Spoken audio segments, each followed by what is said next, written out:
Mga kababayan, ang Pangulo ng Republika ng Pilipinas, Ferdinand R. Marcos Jr.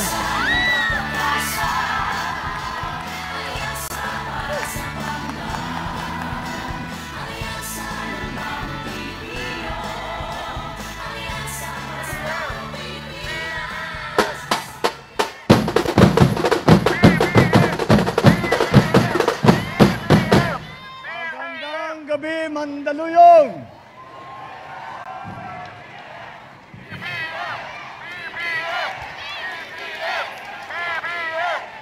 Alam niyo po, alalang-alala ko po itong lugar na ito.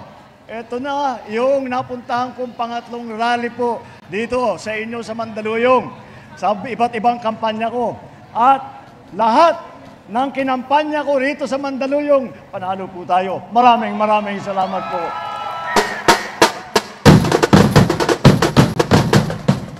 Tayo po ay nakarating na sa kahuli-hulihang pagtitipon natin dito po sa kampanyang ito.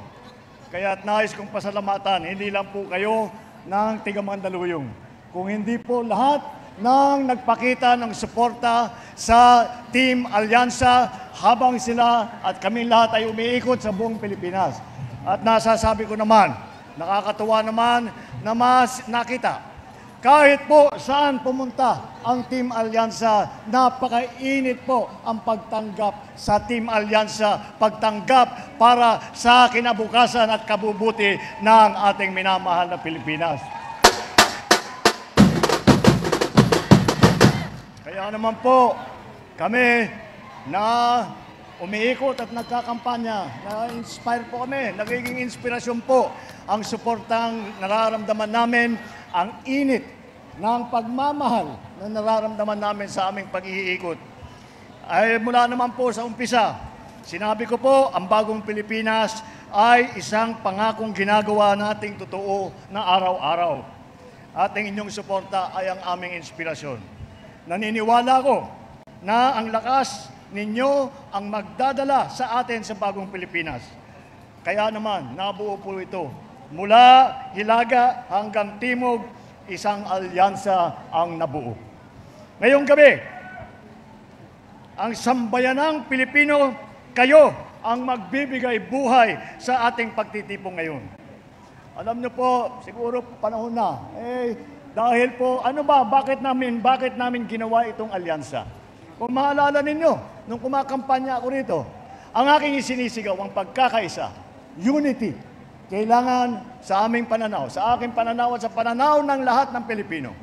Wala pong mangyayari sa atin kung tayo ay nag-aaway-away po. Wala pong mangyayari sa atin kung tayo ay hindi magkasundo at hindi nagtutulungan. Kaya ko po isinisigaw ang pagkakaisa. At kaya naman po ang ginawa po namin ay pinagkaisa namin ang lahat ng aming kilala na pinakamagaling na magiging senador para mas makikita natin patuloy ang ating progreso, patuloy ang ating pag-unlad, patuloy ang mapayapang Pilipinas, patuloy ang magandang takbo at kaunting ginhawa para sa ating mga kababayan. Marami po naman nangyari na dahil sa pagkakaisa. Marami po akong balita.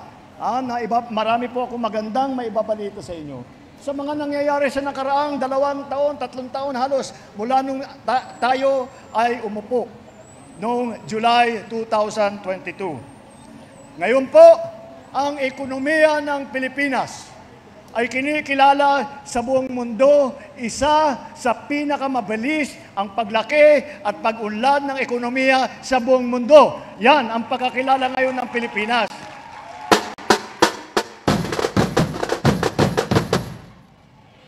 Sa Asia po, tayo ay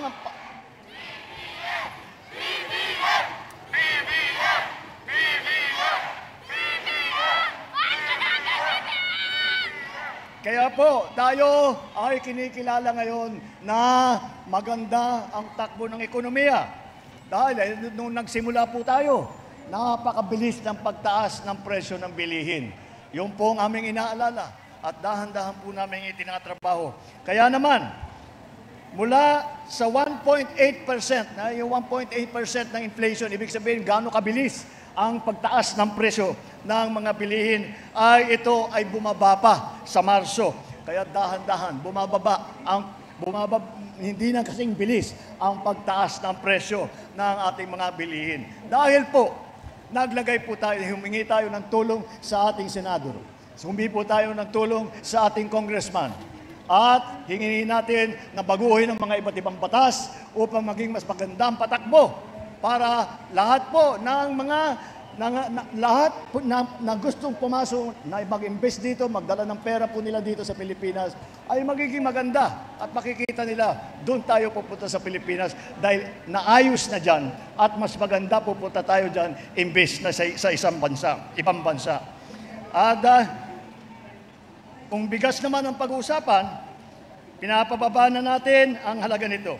Natupad na po ang MSRP or Maximum Suggested Retail Price. Nagsagawa na rin tayo ng Rice for All. Makakabili ng bigas sa halagang 33 pesos hanggang 43 pesos kada kilo sa mga kadiwa. Ngunit, pagkatapos ng eleksyon, dahil pinagbawal po kami na ilabas po itong programa na ito, dahil po baka gamitin sa kampanya.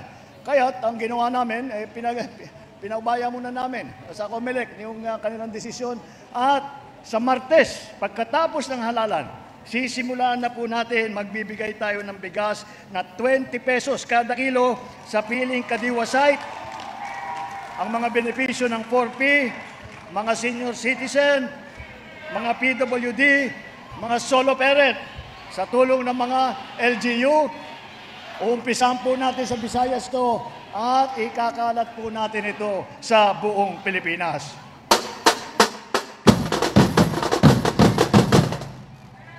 Kasama din po dyan, kahit po makakontrol po natin ang presyo ng ating mga bilihin, ay kailangan po para makabili ang ating mga kababayan, ay kailangan po ng trabaho.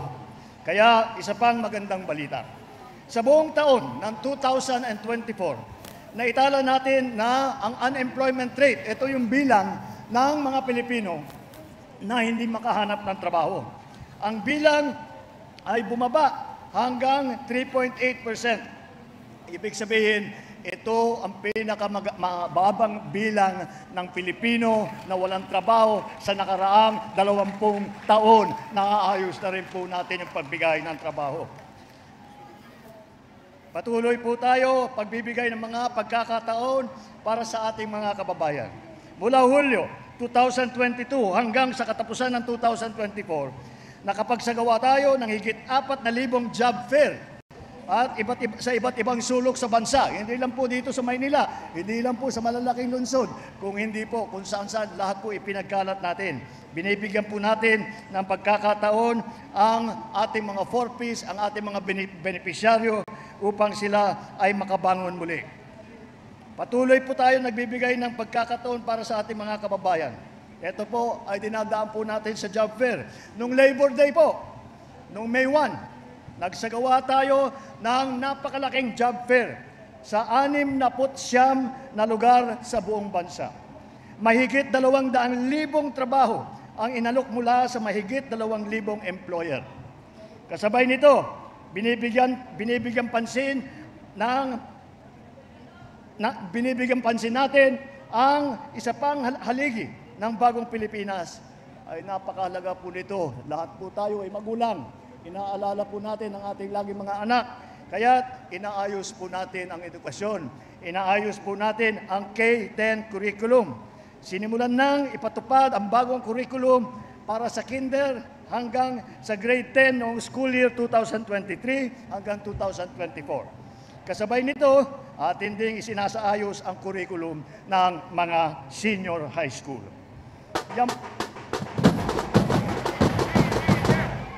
Bilang suporta sa ating kabataan at sa ating mga manggagawa para sila po ay marunong at kaya nilang makipagkumpetensya, hindi lamang dito sa labor market po dito sa Pilipinas, kundi sa buong mundo. Kaya sumisikat po ang Pilyas so ang mga Pilipino dahil napakagaling talaga ng Pinoy. Pero kailangan pa rin natin tulungan. Kaya bilang suporta sa edukasyon ng ating mga kabataan, mula Hulyo ng 2022 hanggang Marso nitong taon, nakapagpatayo tayo ng higit 16,000 bagong silid-aralan. At yan po ay proyekto ng DepEd, yan proyekto po ng pamahalaan. Ngunit, hindi pa sapat yun dahil tayo ay nagpapatulong sa ating mga kaibigan na nasa private sector na nagmamagandang loob po. At dahil sa aming pagkooperasyon at sa tulong nila, layunin natin makapagpatayo ng 15,000 silid-aralan. Ito ay may kuryente, may internet at kumpleto ang kagamitan.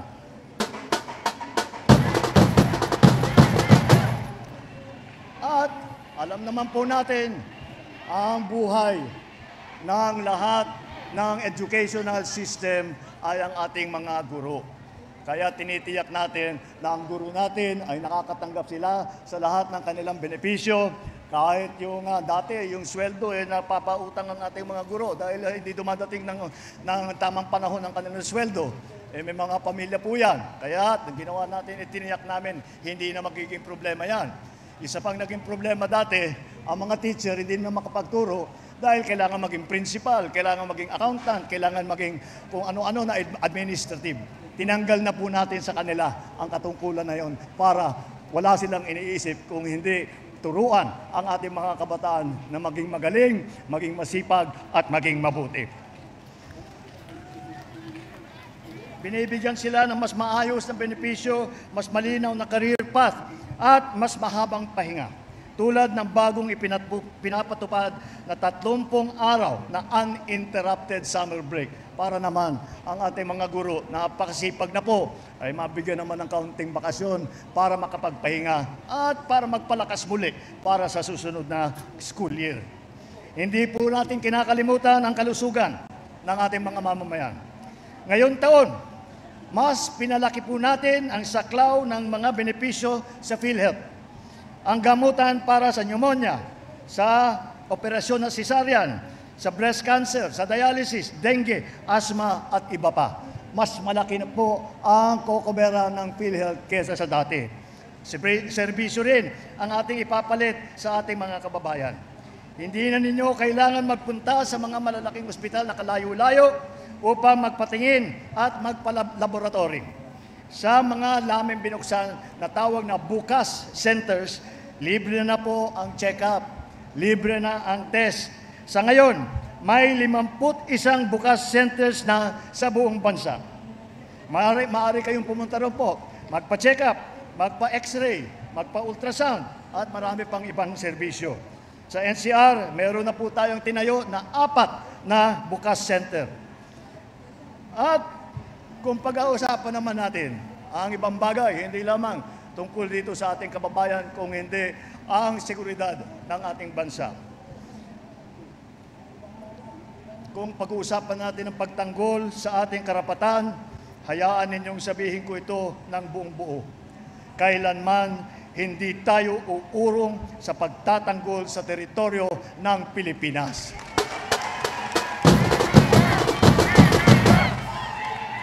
Bilang isang malayang bansa, dapat natin panindigan ang ating mga karapatan.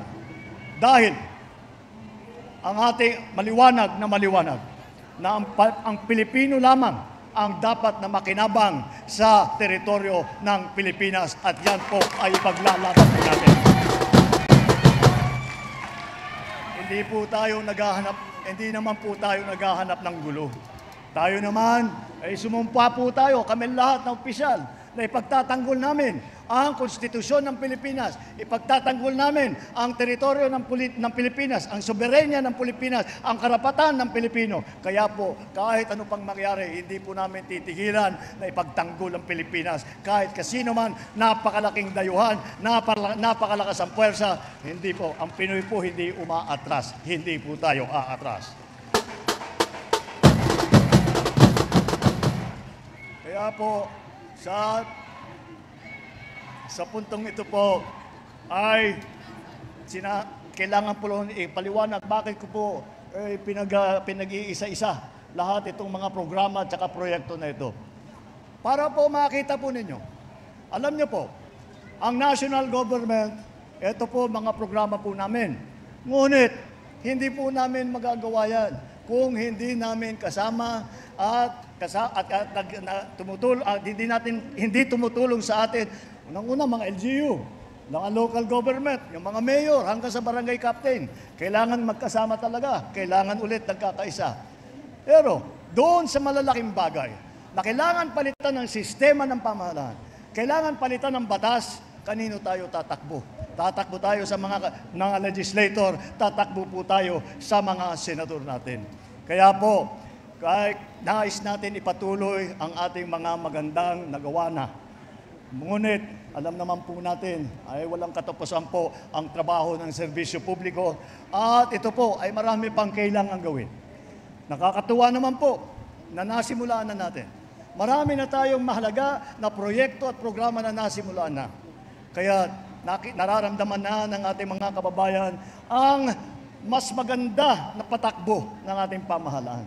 Kailangan hindi lamang natin ipagpatuloy ito, kung hindi palaguhin pa ito para lahat ng sektor ng ating lipunan ay ganun din, ay kasama, nagkakaisa at tumutulong. Ito po, kaya naman po, nandito po kami muli sa huling pagkakataon na iharap sa inyo ang ating mga senador. May harap sa inyo ang grupo na sa aming pananaw, ang pinakamagaling na dapat uupo sa Senado. Ang pinakamahusay na dapat umupo sa Senado. Ang pinaka-nagmamahal sa bansa at sa taong bayan na dapat umupo sa Senado. Dahil kung titignan naman po, kilala naman po ninyo sila. Wala naman po rito na sinasabing baguhan. Lahat po. Narinig nyo po ang kanilang nagsalita na po sila. Narinig nyo na po ang kanilang mga hangarin para sa ating mahal na Pilipinas. Ang kanilang nagawa na sa nakaraan. Ang kanilang nais gawin para pagandahin pa ang Pilipinas. Kaya po, hindi na po siguro kailangan ipagpaliwanag na mahaba dahil alam na po ninyo kung ano yung mga kakayahan nila. Tingnan ninyo, karamihan po sa kanila, veterano sa Senado. Si Senator Cayetano, Senator Lacson, Senator Lapid, Senator Pacquiao, Senator Revilla, Senator Tolentino, Senator Soto, naging Senate President pa si Senator Tito Soto. Kalahati naman ng slate ay nasa dumaan ng mababang kapulungan. Congressman Abalos, Congressman Binay, Congressman Cayetano, Congressman Pacquiao, Congressman Tulfo, Congressman Villar. Hindi po ba ito? Sanay na po. Apat naman ang nagsilbi sa kabinete. Ang inyong anak na DILG Secretary, Secretary Benhur Abalos.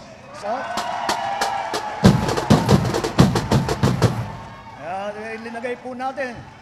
Dahil alam naman po natin talagang siya ay nakakaunawa sa mga issue ng local government. Naging si Erwin Tulfo ay linagay din natin bilang DSWD. Ang ginawa lang po niya, nung pumasok siya sa DSWD, pinagpatuloy lang niya ang ginagawa niya sa buong buhay na tumulong sa mga maliliit, tumulong sa mga walang boses, tumulong sa mga nangangailangan. Si Senator Tolentino, namuno ng MMDA at binago po niya ang gawain ng MMDA, Metro Manila Development Authority po. Nakalagay po dyan, Metro Manila. Ngunit dahil sa kagandahan loob ng ating kaibigan ni Senator Tolentino, kahit po sa labas na ng Metro Manila, siya pinapunta po niya ang MMDA basta po makatulong. Yan po ang serbisyo. Ang isa pa po na nagsilbi bilang Presidential Assistant Rehabilitation and Recovery. Ito po ay binuo na ahensya para tulungan ang mga biktima ng Yolanda. Siya po ang namahala sa pagpatayo ng mga bahay. Siya po ang namahala sa paglagay ng mga kalsada, ng mga water system para makabalik sa normal na buhay ang mga tinamaan ng Yolanda. Ito po si Senator Ping Lacson. Bukod po sa presidential assistant, si Senator Ping Lacson naging Chief PNP po. Hepe ng buong PNP, lahat ng kapulisan po sa buong Pilipinas. Napakahirap po na trabaho. Ngunit, nakita naman natin ang galing niya dahil nung siya ay nakaupo bilang Chief PNP, Yun ang panahon na nakamit ng pulis ang pinakamataas na approval rating sa buong bansa. Hindi na po naulit yun ang ganong kataas na approval rating. Sa local government naman po, meron din po kaming gobernador. Governor Lapid ng Pampanga. Naging gobernador po. Malalaking probinsya po ito. At ang isa pang gobernador po, nakasama natin dito ngayon, ang naging governor ng Cavite. Alam na po ninyo. Ay si Governor Bong Revilla, naging governor ng Cavite. Meron din tayong mayor, Abalos dito, sa Mandaluyong. Ay, hindi ko na po kailangan ipaliwanag sa inyo.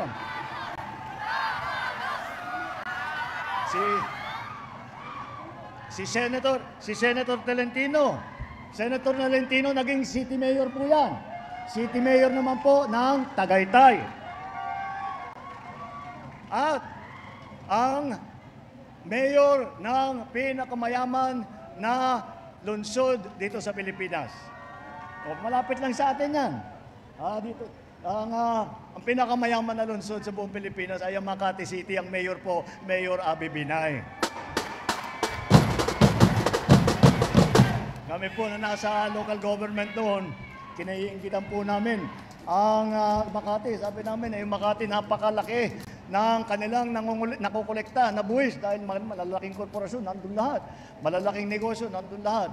Ay sabi ko, siguro, swerte ng mayor, marami siyang pera, wala siyang problema. Ngunit, ang ating Mayor Binay, ang ginawa niya, sa hawak niya na pondo, ginawa po niyang libre lahat ng benepisyo para sa mga matatanda, para sa mga may sakit, para sa mga bata, para sa mga PWD. Diyan po ang magandang ginawa ng ating mayor ng mayor ng lungsod ng Makati ay lahat ng kayang ibigay sa taong bayan ay kanyang ginawa at ibinigay. Nasulat dito, Fighting Women of Alyansa. Meron po tayong palaban ng mga babae na kandidato. At sila naman, nandyan po si Senator Cayetano, si Mayor Binay, andyan din po si Congressman Villar. Tatlo po na kandidato namin na babae. Makakatiyak po kayo dahil napakatapang po nitong mga to. Makakatiyak po kayo, lalo na ang ating mga kababaihan, na meron laging boses para sa kababaihan sa Senado at merong magtatanggol sa karapatan ng ating kababaihan. Sa pagsulat naman ng magagandang batas, apat po sa kanila ay abogado. Attorney Abalos, Attorney Binay, Attorney Cayetano, Attorney Tolentino. Ang huhusay po lahat. At sila po ay marunong naiintindihan po nila ang mga pangyayari sa iba't ibang lugar sa Pilipinas. Hindi lang po dito sa Maynila, hindi lang po dito sa pinanggalingan nila, kung hindi sa buong Pilipinas. Dahil kung saan-saan po, kung saan-saan sila pinanganak. At umpisan po natin, si Senator Manny Pacquiao, tiga Bukidnon, Sarangani, at saka Jensan. Si Erwin naman ay lumaki sa Davao Oriental at saka sa Sulu. Dahil doon po nadestino yung kanyang ama na naging bayani rin ng ating bansa. Ang unang Vicente Soto, baka hindi nyo po alam, ang unang Vicente Soto ay ang unang senador na Soto. At siya po ay galing naman sa Cebu. Kaya makita mo po ninyo, si Camille Villar naman, ang kanyang mga ninuno ay galing po sa Iloilo.